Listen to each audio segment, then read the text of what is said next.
Hello, everyone. Welcome to another episode of Truth, Lies, and the Amazing Benefits of Martial Arts. My name is Joe Harrison, and we are here in Lansing, Michigan, with my good friend T. Kent Nelson, owner of KSK Martial Arts. And we're going to take it away. Kent, thank you for joining me. Thank you. All right. And also with me is my warrior princess, Casey May Sean. Say, Casey, say hi. Hello. And so we're going to take this thing off and go, and we're going to talk about, let's start out with you, your background, where it all started and how you got to where we're sitting at today. In 6 to 8 minutes? Yeah. Well, okay, let's make it a little more refined. Basically, what was the very first martial art that you ever did? The very first martial art I ever officially studied was Taekwondo. Okay. I remember being 5 years old and seeing my first exposure to martial arts. And it was like the old Kung Fu Theater Saturdays. Nice. I was sitting on the living room floor, and I can remember the yin yang showing up on the TV, spinning around, and then all those guys had superpowers, and so I wanted to be like those guys, because until then you just saw cartoons had superpowers, right? But here were guys flipping around and taking out 20 people at once, and it was all wire work. I didn't know any of that, you know what I'm saying? They're doing cool stuff. And so 2 years later, I kept bugging my parents about martial arts. 2 years later, they enrolled me in a Taekwondo program, and and that was it. I was off to the races from there. And so you have quite a well-rounded background. You've done a lot of stuff, and that is very uncommon. So far as I've seen in my travels and our travels, I mean, there's people that have done a few different arts here and there, but to have that such an expanded background, can you tell us about one, how did you get that lucky? How did that happen? How did that work? Where did that start? Well, you used an interesting word. You said lucky. Yeah. And some of it is 100% luck, and a lot of it is persistence. Okay. It's sort of like when you see a fighter. And you might say, I used to have an instructor who would say, he would get mad when people would see a fighter and be like, man, that guy's so talented. And he's like, maybe, but he's definitely skilled. He had to put the work in to get that. Talent is just given to you. Maybe he was talented, but he's definitely skilled because he had to put that time in. Okay. Gotcha. And I kind of view that same way, when people say, oh, you're so lucky you got to go out and train with, Yamashita Sensei in California. It's didn't feel lucky to me. It took me 5 years of training with different guys and talking to different people until I finally found somebody that actually knew him, that could connect me with him, and then getting somebody to vouch for me so that he would accept me when I come out there to train with him in his home. That's involved. You know what I mean? So you gotta want that because most people, they'll sit around, and this, they'll tell you, I mean, you just got done living a dream thing. And you're writing your book right now. A lot of people will sit around talking about writing a book. Yeah. It doesn't mean they're doing it. Right. They're sitting here working on it. Right. And that's a different skill. That's a disciplined skill. And so I think that, martial arts definitely helps you develop that. Okay. But if you already possess that when you go into martial arts, that can really take you places now. Yeah, I agree. I agree. I see that when I get guys that come in here that we have one gentleman now training with us from we have three from they're in the Army Reserves, and I'm sure they're the Reserves or National Guard. Anyways, they're branches of the military. Yeah. And all three of them, they show up on time. They have their stuff. They get their work done.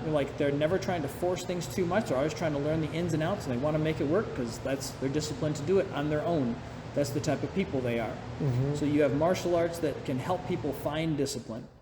But if disciplined people find martial arts, you wind up with very different results. Yes.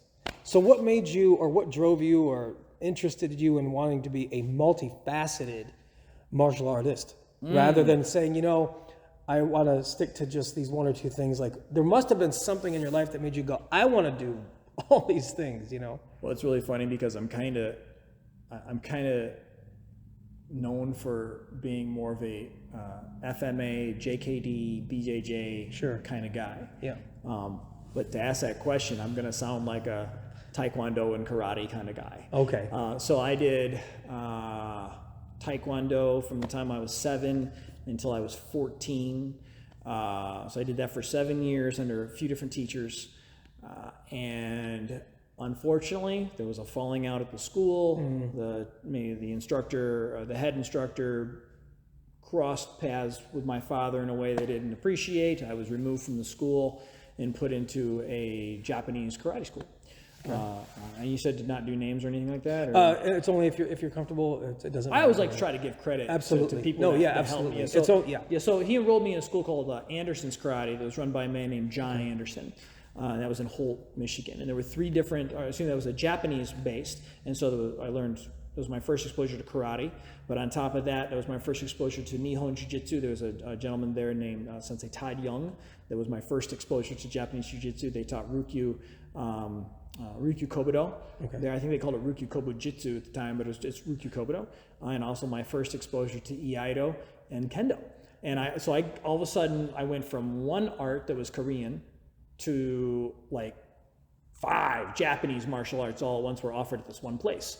And I was like, wow, okay, this is cool. They're offered from different teachers, and I'm like, oh, they're all at the same school. I thought, well, this is really cool. And I used to go to the school at like 5 o'clock at night when the kids' classes were going on.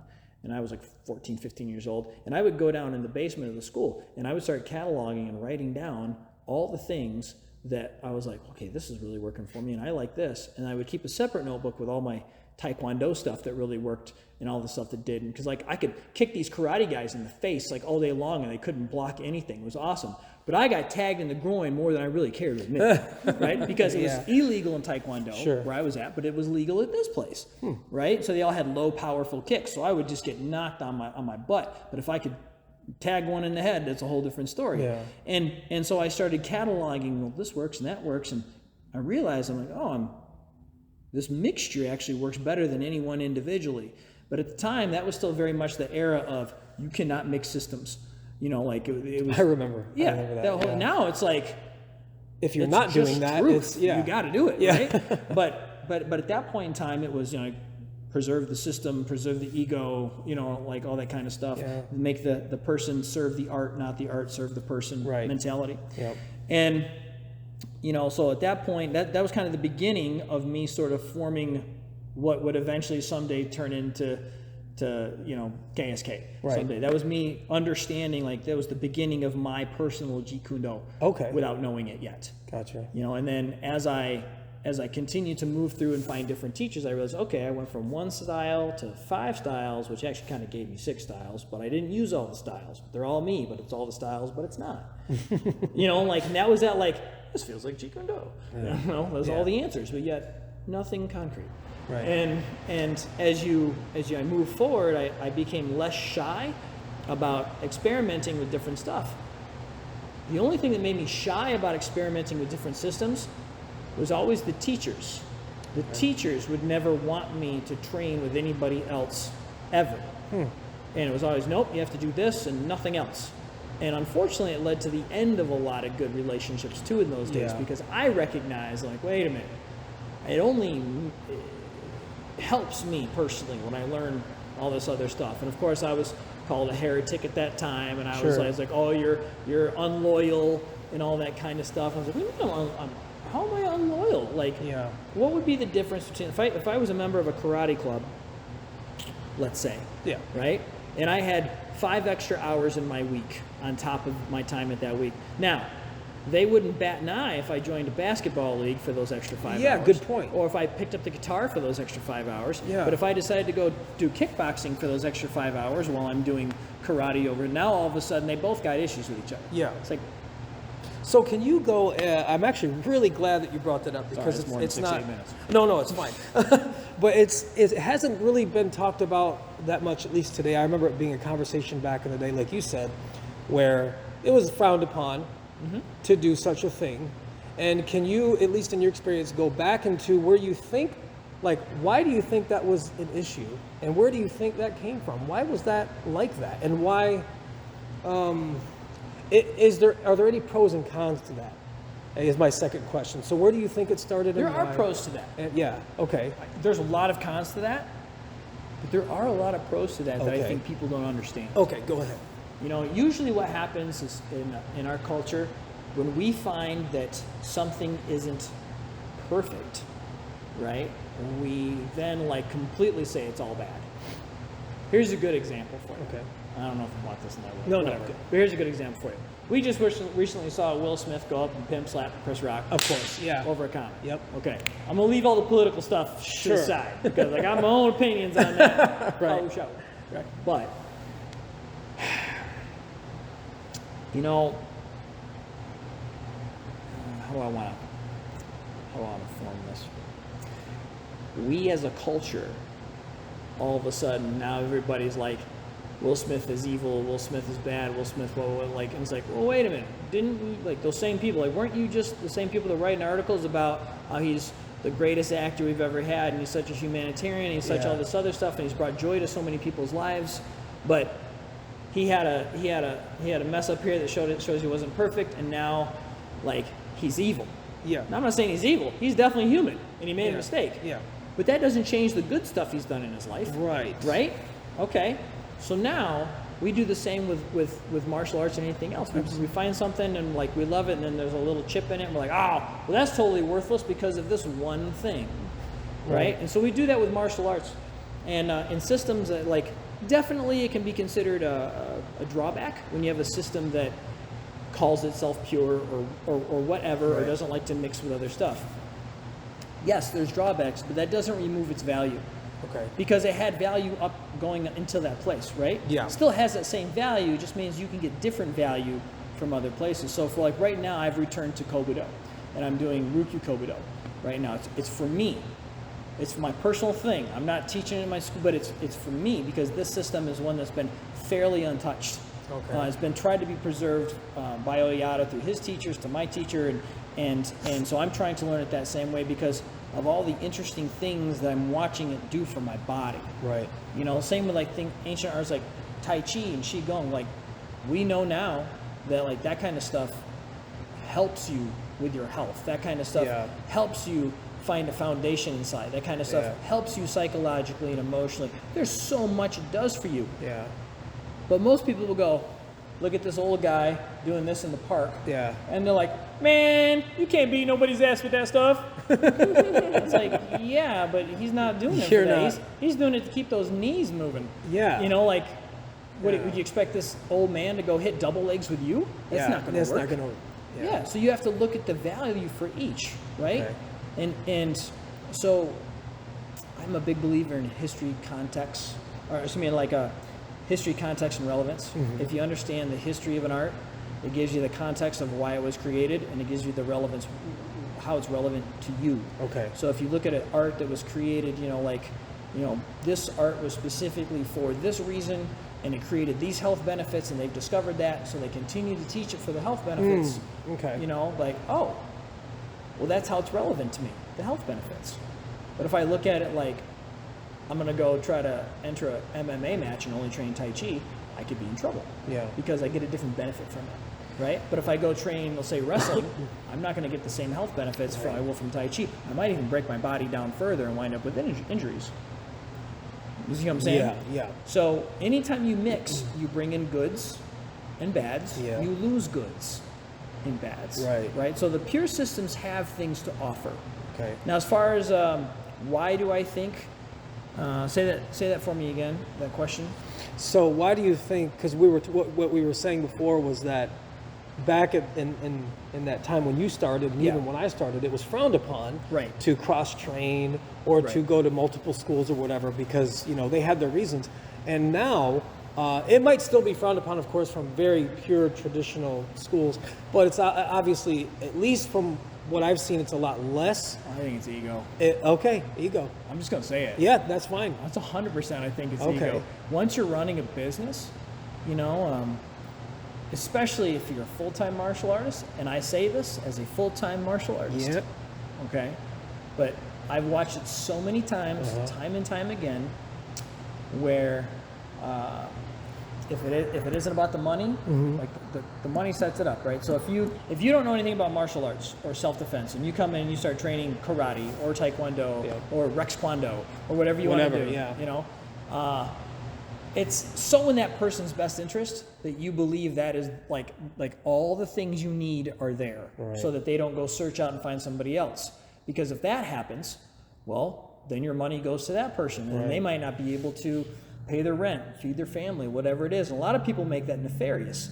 And they're like, oh, he just cares about the money. Well, I think he really cares about making sure that he keeps his house warm for his kids. And and it's not nefarious. He's trying to take care of his family, right? And so in human interaction and what we do, you don't want to lose that person. So you're like, hey, if you're going to be with us, you be with us. Or you don't need to look over there. We've got everything you need here, or whatever it might be. I just think that's natural. I mean, I think that. So you definitely would at least agree with it is an unfortunate part of martial arts, but you got to roll with it because it's not something that's going to disappear. Yeah, correct. Now, there's a flip side to that. Okay. Like for myself, I don't tell my students they can't go train other places. Okay. But I do say this to them. I say, if you're going to go train other places, I want you to have the courtesy as a member of the school to come to me and just tell me, hey, I really want to work on this thing, but it seems like we don't do this here, or it's later in the curriculum. Would you care if I went to this place and learned? And the reason why that's important to me as a teacher is because, number one, maybe I know that place. Maybe I do know that place. And I'd be like, oh, Bill over there? Oh, yeah, Bill's got the best inverted jump spinning heel hook you've ever seen. Whatever, I don't know, right? Yeah. Like, he's going to really help you. Or I might say, you know what? I know Bill over there, and I know the guys over there. They're going to rip your knee off because they just think you're fodder. Instead, if you're going to go somewhere, let me recommend you to go to this guy over here who I know will protect you and take care of you. Also, so I have the ability to help out a student if they come to me with that. The second thing is it gives me an opportunity to go, you know what? Maybe I can help you out in that area, and if you're still unsatisfied, I'll help you go find another place. Or I might be able to say, in general, just to be able to say, I appreciate you having the courtesy to come talk to me because I spend hours and hours on my lesson plans and investing time into students. Right. You know what I'm saying? And so just to have the courtesy to say, hey, I appreciate all the time you put into my journey. I would like to go experiment with this thing over here that you don't offer. I hope you're okay with that. I still respect you. Yeah. Rather, like that, I think that's important. You have to have that communication with an instructor. I think, though, that if you don't have that, if you don't have any form of loyalty or family, and you're just whatever, it's all about me and I just go to whatever gym I want, I think you tend to care about the people less. Therefore, you tend to care about your training partners a little less. Right. And therefore, your training partners care about you a little less. Right. Right. And one of the things I know for myself, especially as I'm getting older, when I go roll with my 20-year-olds, like they care about me genuinely because I genuinely put a lot of time and effort into them. So when they're rolling with me, I fully trust them. Like, you're going to snap my arm, you're going to throw a punch in my head, you're going to choke me, cool. You go right ahead because I know that you're going to take care of my body. You're going to let go when I say tap. You're going to pull that punch in case I don't move in time, or whatever it's going to be, because we respect each other, because you're not just some visiting guy that goes to 5 other schools. Gotcha. We got a family going on. Yeah. And that doesn't mean you can't find other families, and that doesn't mean there aren't any good things out there too. It just means you get a different mentality when you jump from place to place versus when you have a home. I have a home here, but I also have a home at the Inosanto Academy. Right. And I also have a home at Chet's school, my jiu-jitsu teachers in Indiana. Like, I can be a part of multiple families and still be loyal to them. Yeah. Right? Because loyalty is here. It's in the head and in the heart. Yeah. Right? It's not just about where you're physically at. Okay. Well, that concludes this first segment, and the next segment, stay tuned because we're going to be talking about the truth, or many truths about the martial arts. Stay tuned.